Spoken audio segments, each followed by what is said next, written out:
Have you ever met someone whose smile made your blood run cold? That one person whose politeness feels like a knife wrapped in silk? In the vast world of anime villains, no one perfects this art of psychological terror, quite like Ichimaru. But here's the real question that keeps me up at night. What turns a child prodigy into the most terrifying psychological predator in anime history? Picture walking through the halls of Soul Society's academy, passing by a silver-haired kid who just shattered every record in the books. 1 year. That's all it took for Jin to graduate from an academy that takes most students 6 years to complete. But that's not what makes him fascinating. It's what he did with that genius-level intelligence that'll make your skin crawl. You see, Gin didn't just decide to be creepy. He turned psychological warfare into an art form.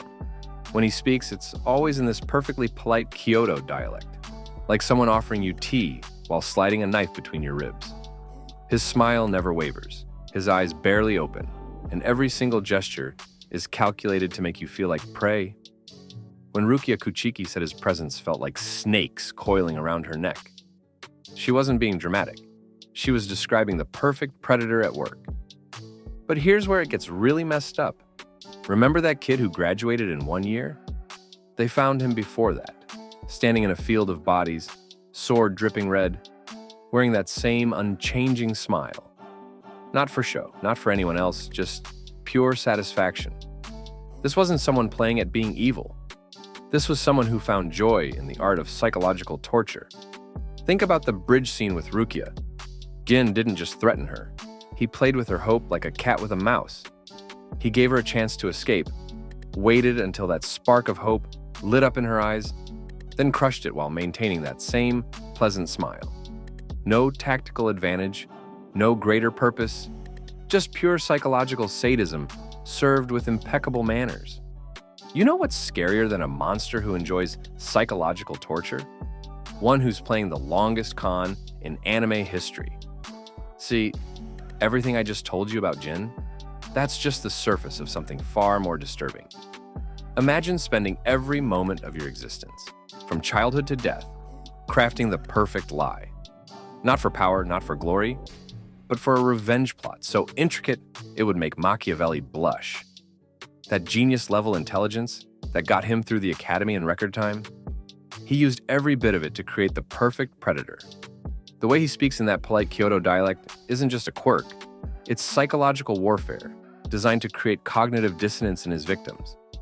Imagine someone threatening your life with the same tone they'd use to comment on the weather. That's Gin's specialty, and he spent decades perfecting it. But here's where Gin's story gets truly fascinating. He didn't just wear a mask, he became the mask. Every relationship he built, every position he earned, every smile he gave was part of an elaborate performance that lasted centuries. Think about that level of dedication. While other villains are plotting world domination or ultimate power, Gin was playing a game of psychological chess so complex that even Aizen, the master manipulator himself, never saw the truth behind that fox-like grin. The truly terrifying part? He succeeded too well.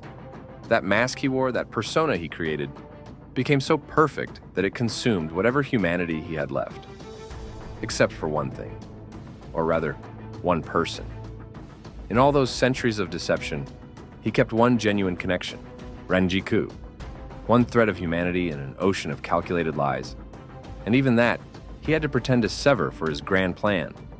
But what happens when you spend centuries pretending to be a monster? At what point does the act become reality? That's where Gin's story transforms from fascinating to downright haunting. Because unlike your typical anime villain who's just evil for evil's sake, Jin shows us something far more disturbing. The cost of turning your entire existence into a weapon. Think about what it means to maintain a lie for centuries. Every morning, you wake up and put on a smile that never reaches your eyes. Every interaction, every friendship, every moment of your life becomes another piece in your elaborate game of revenge. The genius kid from the academy didn't just grow up to be a captain. He grew up to be a psychological nightmare, wrapped in a polite smile. And here's the part that really gets under your skin.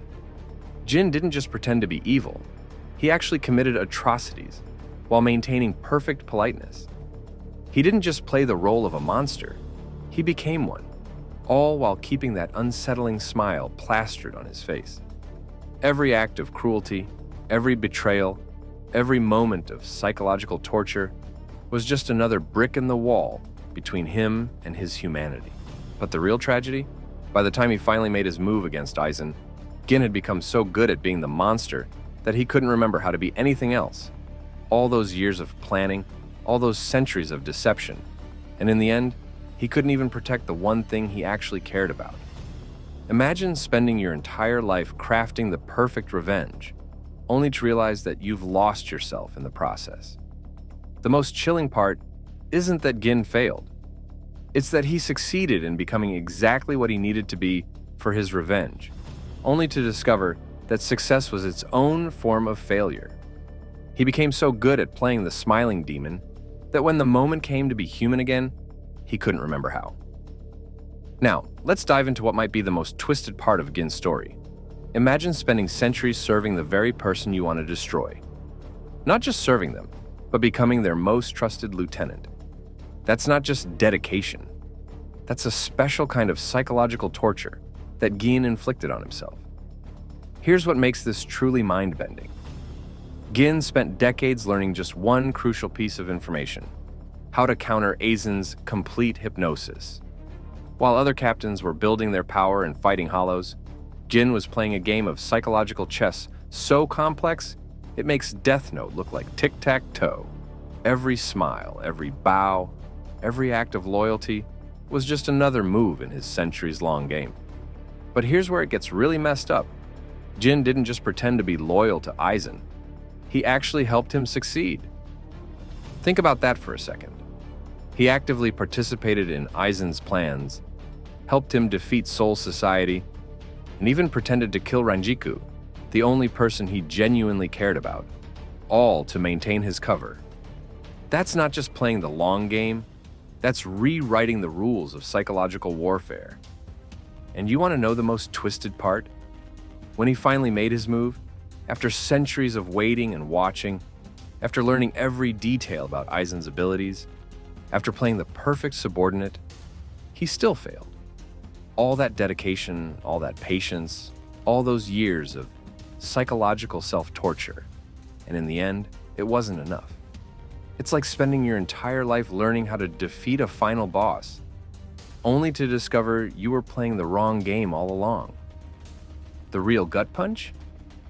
In his final moments, Jin finally showed his true face. Not to Aizen, not to Soul Society, but to Ranjiku. The only person who ever got to see behind the mask was the one who inspired his revenge in the first place. And by then, it was too late for both of them. So, what happens when you create a villain so psychologically complex that fans can't help but love him? That's the fascinating paradox of Gin Ichimaru's legacy. He wasn't just another bad guy twirling his metaphorical mustache. He fundamentally changed how we view psychological horror in anime. And here's the really interesting part. He wasn't supposed to be likable at all. You see, when Tite Kubo created Gin, he designed him to be utterly creepy and unsettling.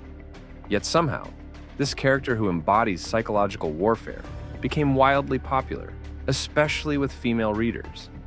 Why? Because Gin showed us something terrifyingly human: the price of revenge, the cost of deception, and the tragedy of becoming the mask you wear. Think about modern anime villains who maintain perfect politeness while committing atrocities. From Mahito's unsettling smile in Jujutsu Kaisen to Doflamingo's twisted sense of nobility in One Piece. They all owe something to the blueprint Jin created. He showed us that true horror isn't in the violence itself, but in the smile that comes with it. But here's what really makes Gin's legacy fascinating. He represents something far more disturbing than just another villain. He shows us that the most dangerous predators don't look like monsters. They smile. They're polite. They maintain perfect etiquette while plotting your destruction. In many ways, Jin was ahead of his time, showing us the kind of psychological complexity that would later become standard in modern anime. The real tragedy of Gin's legacy isn't that he failed to kill Aizen.